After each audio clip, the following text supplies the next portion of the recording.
Emily saw you. You were at a restaurant bar, planning a trip with another woman. Oh, I see. And so what? Even caught cheating, my husband Donald wouldn't drop his defiant attitude. In a moment, what we had built over 15 years crumbled away. I was a full-time homemaker living with his parents just like every other year. I had given up the job I loved at a publishing company where I felt fulfilled. Now I spend half the week taking my parents to the hospital and adjusting meals to everyone's schedule. I lived like a housemaid after getting married.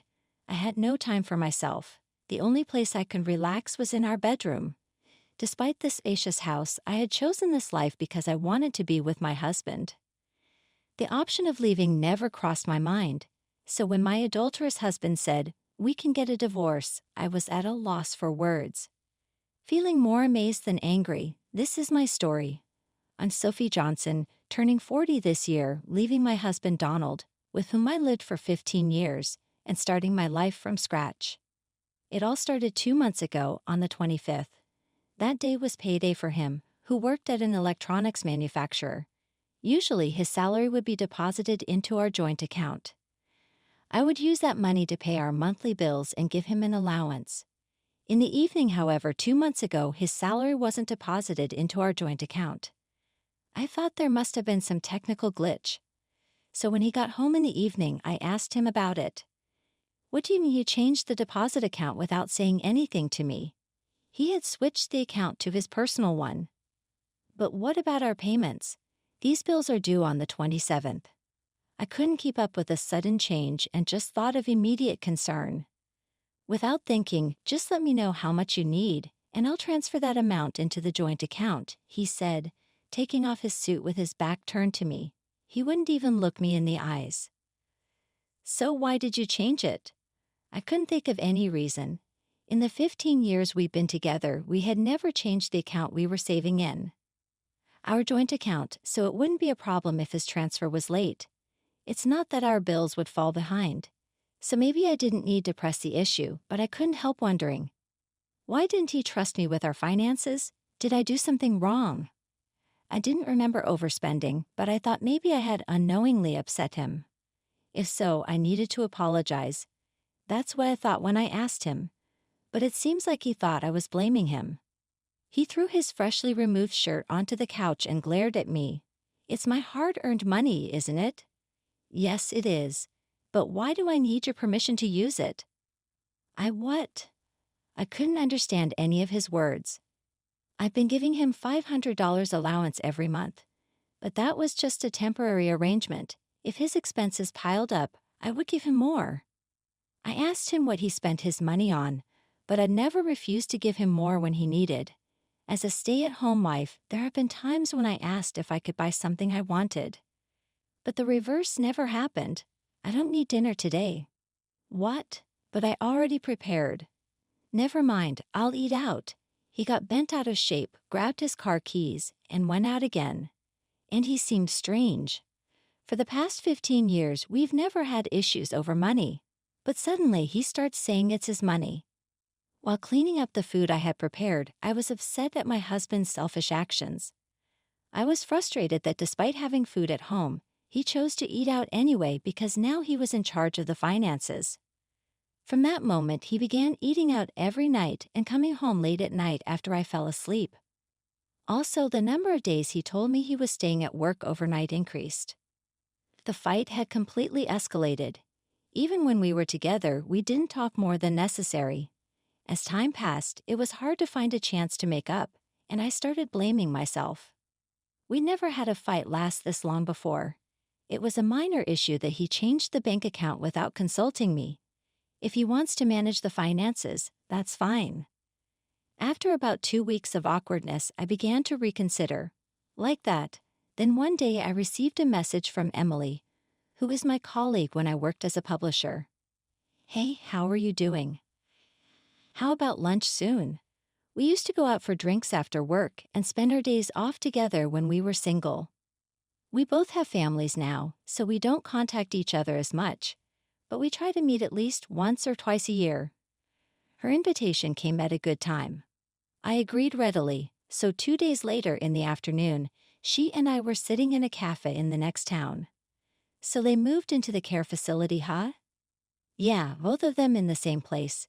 She asked how things were going, and I told her about what happened a few months ago. It was about my parents and mom moving into a nursing home. I know I shouldn't say this, but it's a good thing. It must be a relief for you. She looked pleased. She had been worried about me because I never had time for myself, so it seemed she was relieved now. Well, I do have to get their clothes, visit, and accompany them to their doctor's appointments, but still my life has become a lot easier. This was the first time since I was single that I was able to casually make time to meet with a friend. You're such a dutiful daughter-in-law. Is Donald still hands-off? Yes, he seems to want to do nothing on his days off. He never wanted to go anywhere on his days off. In these 15 years, we've never even gone shopping together. Her husband is diligent. He picks her up in his car when it rains and sometimes even does the shopping for her. He never changed at all. Well, since I am a stay-at-home wife, but at least he could take care of his own parents. She has never thought highly of my husband. We both had a job when we got married, but he never helped with the household chores. There were days when I was too tired to do housework. He found it unbelievable and suggested I become a stay-at-home wife. I didn't want to quit, but I resigned as he suggested, becoming a full-time homemaker. I was soon asked to live with his parents, and I ended up taking care of them. The reason I couldn't talk back to my husband was because of the significant difference in our incomes. He is 8 years older than me. By that time, he already held a position at his company, and his income was more than double mine. Can you earn as much as I do? If you can, I wouldn't mind quitting, he'd say like that, and made me speechless. I discussed my true desires of not wanting to quit my job with her. I even cried on the phone, overwhelmed by having no time for myself. And I understand if she holds a negative view of him, it's because of my venting. After a while, the ordered warm vegetable salad arrived. She, serving it on smaller plates, opened her mouth again. So how are things with him? Upon being asked, I thought for a while and nodded affirmatively. I'd actually come to discuss that we'd had a big fight, but I didn't want him to be seen in a worse light. Emily paused, withholding the serving tongs, and stared at me, who only managed to nod in response, keeping my smile to not arouse suspicion. She stopped serving the salad midway. I'm sorry I asked it in a wrong way, Sophie. Things aren't going well with him, are they? She spoke as if she knew something, as I was left flustered and unable to respond. She started talking about something that had happened a few days ago. That day she was apparently at a dining bar near her office for a work-after party. And when she went to use the restroom, she passed a man in the aisle who turned out to be my husband. He didn't seem to recognize her, so she decided against calling out to him. But noticing that he was in casual clothes made her wonder if he was with me. After leaving the restroom, she decided to take a look at where he was seated. But what she saw was him having drinks with a woman who wasn't me. Then I realized that instantly. He's cheating on you. They were sitting close together, bodies touching as they drank. Was that really my husband? I couldn't believe it. That's because on that day he hadn't come home due to working overtime. So there was no reason for him to be in casual clothes. Moreover, he seemed genuinely busy lately. Does he even have the time for cheating in his current state? Although we've been on bad terms recently, I can't imagine him resorting to cheating. I just don't see him as that kind of person. Sensing my thoughts, she sighed and added, for the upcoming long weekend he mentioned going to a place in Malibu. He was showing information about the accommodations on his phone, mentioned something about a prime-grade steak dinner. You could probably find the hotel if you search from there. She started searching for the hotel on her phone, but while at the cafe, I was still hoping that it was just her misunderstanding. However, as soon as I got home, I started looking through his clothes. I don't remember how many clothes he has, so I can't say exactly what's missing. But I did notice that 2 or 3 of his favorite pieces are gone. Until last year, he would wear them right after washing, and they were always at the front of the drawer. Now they're nowhere to be found, even after searching every corner of the closet and the drawers in the rarely used cabinets. I've looked literally everywhere. The only thing I can think of is how busy he's been, working overtime and weekends. He once told me he spent a night in the company's restroom because he missed the last train. As I stood in front of the closet, I heard an email notification. It was a message from Emily with a link to a hotel in Malibu. I opened it and saw a stay plan that included dinner with prime-grade meat. I felt dizzy, like I was in a bad dream. There was a part of me that still wanted to believe in him, but I couldn't find his favorite shirt. That was a huge blow. 2 days later, the Saturday before a long weekend, he was unusually at home. He was working with the TV on. I placed a cup of coffee near his computer and casually asked, I haven't seen you wearing your favorite t-shirt this year. Even though he hadn't taken his eyes off the display when I put down his drink at this question, the sound of him typing on the keyboard suddenly stopped. Then he said, "Yeah, I'll wear it sometime," making a point of looking at me as he responded. That was unusual. For the past month, since that payday, he had been distant. But now, when asked about his shirt, he was making eye contact. I looked for it, but I couldn't find it, I couldn't judge anything from this reaction. That's why I added this, and he replied, "Isn't it somewhere?" and then looked away, returning to his computer. Seeing his reaction, I couldn't help but feel suspicious. Despite saying his favorite shirt was missing, he showed no signs of being troubled. Normally, in this kind of situation, he would pretend to be troubled just to make a point that I hadn't taken care of it properly. Even if he really didn't need something, last year he kept complaining just because it hadn't dried due to the rain. Every bit of change makes everything seem suspicious when it comes to this. I can't control myself. I can't help but keep going until I get clear answers, often going too far. "You're off for a long weekend, right?" Even though we hadn't made up after our last fight, I couldn't help but ask something more intrusive. "Work from when?" "I don't know. There's a business trip. I might have a day off." Was this also a lie? I could only think it was a lie. After all, the past 15 years, he always took time off during the holidays. Emily's words crossed my mind. Going to Malibu, as she said, mentioned the prime-grade steak, of course, as she also said. The story I heard at the cafe starts to feel real, and I feel a surge of anger welling up within me before I realize it, and I've said it out loud. "Business trip? You mean you're going to Malibu?" Uttering a word that I hadn't asked about, he, who had been looking at the screen, froze. He slowly turned around, but his expression had changed from earlier. With a weary face, he squinted and glared at me. It was the exact same look he had during our fight on that payday. What the hell is going on, really? Rummaging around our room, pretending to look for clothes, he sighed heavily. Hearing his words, my lips quivered noticeably. Indeed, I had rummaged through the room, but I found nothing. I couldn't find it, the t-shirt. Yet despite that, he said it. Rummaged through his room, he said. So which means if I had rummaged more, I would have found something that links to Malibu. I still wanted to believe, even while doubting. Emily said she saw it at the wine bar. You and another woman were planning a trip. The things we had built started to crumble away. Oh, is that so? I thought at times like this, he would hardly make an excuse, but reality was different. He was not flustered at all. He turned away with a defiant look. So, what's the point? I was even questioned in return.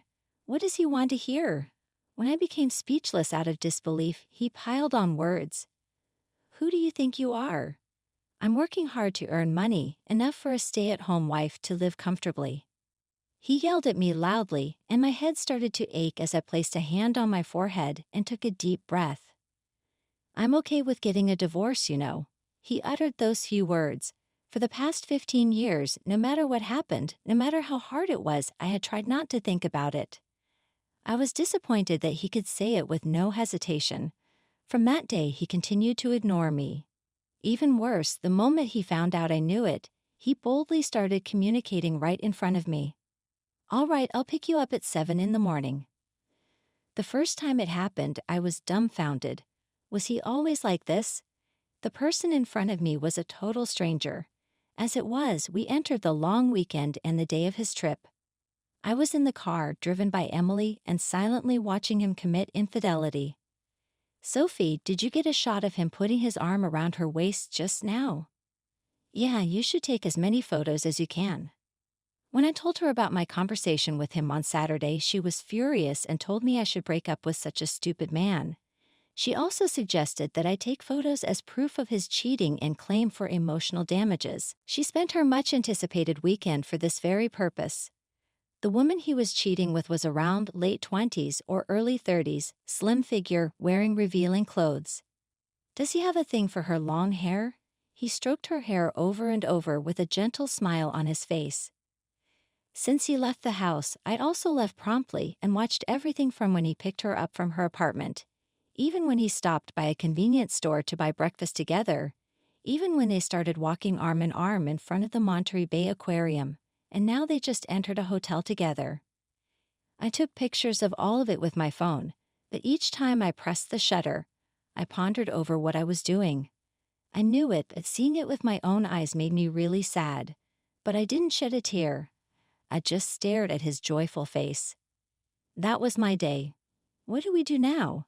Shall we stay somewhere for the night? No, let's head back. It seemed she was planning to stay overnight, but I shook my head. I don't want to waste money I've saved by sprimping on such a thing. I thought our life as a couple had finally started after my in-laws had been placed in a nursing home. We hadn't been able to go on trips until now because we always took care of our parents first, but from now on, we wanted to create memories as a couple. The money I had planned to use for those times. I wonder if I just wasted 15 years. If I knew it would turn out like this, I wouldn't have married. If I knew I would go through this, I would have divorced him a long time ago. I shouldn't have had to endure and try so hard. Today, seeing his smile for the first time in a while, I wanted to redo those 15 years. Though I wanted to cry, I couldn't and just kept sighing. She had been quietly listening but suddenly started the car engine and checked the time. What time is it now? After 3 o'clock. Then she called somewhere and smiled at me. Hey Sophie, let's move out right now. Hello. Sorry to bother you during the long weekend. I appreciate your help. I was taken aback by her sudden proposal. She was about to start something. I was so in a panic and I shook my head at her while she was on the phone, but she ignored me and went on saying it's all good. From that moment, Emily was very energetic. While driving, she called various places on her car's navigation system and gathered people to come to my house. Then about 3 hours later, we actually had gotten home in the evening, about 2 hours after. But in just 1 hour, all my belongings in the house were packed into cardboard boxes. It was literally unbelievable. I didn't want to talk about work since you didn't want to quit, Sophie, but I've transferred from a fashion magazine and now am the editor-in-chief of a local magazine. In the car, she made various calls to the moving company and real estate agency she deals with and also to a lawyer who knows Donald. She had expertly adjusted the schedule so that the service people's visiting times did not clash. I'd also moved according to her instructions, minute by minute. I packed only my valuables into a box, and the rest were done by the movers. While I was introduced to a house that could be moved into within a few days by the real estate agent, for the time being, the belongings were sent to her house. I ended up having to stay with her for a few days. After the truck packed with my things left, I was visited by a lawyer. They gave me advice about things such as claiming alimony after divorce, guiding me towards a method that would be the least burdensome as possible. I was amazed at how much could be done in just a few hours. I knew she was a very active person from when we used to work together, but her ability struck me as incredible. However, looking around the room that was now half empty, anxiety slowly began to creep in. He's definitely going to be mad. The cost of moving was surprisingly low. The studio apartment was affordable, and even the consultation with the lawyer was free. Yet it was still costing money. I made these moves without consulting with him. I'm sure he'll be furious when he gets back from his trip. As I felt our relationship deteriorating rapidly, I became depressed. Then she slapped my back. Hey, being a homemaker is a respectable job too. The money you've saved from being frugal is also yours. Plus, it's his fault. He said he transferred the necessary money, right? So let's have him pay even for the cost of living on your own. After being strongly persuaded by her, I took one last look around the house. I remembered how in the early days I had found it difficult to rearrange things. Now I just realized I did put my toner on the bathroom vanity with no hesitation. The shoe rack was filled with my shoes. I had always seen myself as a maid, but maybe I had actually become part of the family. After imprinting the image of the home I had lived in for 15 years in my mind, I made up my mind and nodded vigorously at her. And then on the last day of the long weekend, I left the house I had shared with him. I was still staying at Emily's place. "Where are you at?" I picked up the call from him with a trembling hand, and I was asked that with a grumpy voice. Without answering his question, I said the words Emily and I had decided on beforehand. "You said you were okay with a divorce, right? And that you would transfer the necessary money. I am divorcing you. Please provide for the cost of me living alone." "What? Stop talking nonsense and come back." He seemed to think this was just a runaway. I cut off his voice and spoke my final words. "Please have your new partner take care of your parents from now on. Thank you for 15 years. While he was still talking, I hung up. He called back several times, but I didn't pick it up. I did feel guilty about how I ended things unilaterally like this, but looking back, I had always accepted his unilateral demands ever since we got married. So I tried to think it is fine, at least in the last moment. The following year was a whirlwind. I negotiated with him through a lawyer and was finally able to divorce with alimony and living expenses assured. I had no peace of mind until I found a job, but I've been working as an office clerk at a local factory and slowly buying what I need with my monthly salary. Then Sophie, can you make the deadline this month? Yeah, I'll make it, but I think I'm going to barely make it by the deadline, so I don't have time to chat on the phone. All right, I'll go now. You have your piece this month too. 6 months ago, Emily, who manages our local magazine, added a news section about saving money, and as a frugal person, I've been given a chance to write a couple of pages there every month. I gave up on my dream to work in a publishing company. Her arrangements mean a lot to me. Now I'm a writer, but I have 15 years of experience in budgeting as a homemaker, and I want to share my experiences wholeheartedly. I was able to make a fresh start, but then an unexpected call came in. "It's good to hear your voice sounds well." Mother-in-law. My mother-in-law called me from her nursing home. I had said my goodbyes to her before my divorce, but in that time I couldn't talk with her well. I hadn't contacted her since the last time, so I was surprised that she called. After talking about my father-in-law's advanced dementia, she updated me on my ex-husband's situation. What? He broke up? Yes, that's the case. He's foolish, isn't he? Between us, he was dumped before the divorce finalized. I see. Seems like his relationship with that woman has already ended. Well, that's expected, isn't it? Any young girl would run if she had to deal with taking care of seniors. So who is at the home now? Donald. He ended up leaving his big corporate job, but he's trying with his complaints. He's such a fool. He was able to work because of his wife supporting him behind. He still doesn't talk about his own infidelity. Sophie, breaking up with him was the right thing to do. My ex-husband hasn't changed, but it seems like he's struggling a bit. I found myself a bit relieved by hearing that. My usual stern mother-in-law chuckled and said, "Sophie, thank you. I was planning to ask you to try again with him when I called, but your voice sounds so lively, so I decided not to ask." In the roughly 15 years we lived together, I never had such a long conversation like this with my mother-in-law. Our relationship wasn't bad, but it wasn't good either. I listened to her voice. I assumed this would be the last time I hear from her, and I savored every word. It turned out for the best, she said so sadly, and my tears welled up. It's been a year since my divorce. Everything has been going well, and I've managed to make a fresh start. I've always had this lingering sense of regret, feeling like I wasted 15 years of my life. But then my mother-in-law called and said something unexpected. Thank you. She even mentioned she had planned to ask me to try again with her son.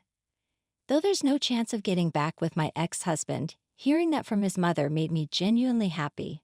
It felt like validation for everything I had done during those 15 years. I will never forget that phone call. Those years weren't wasted. Now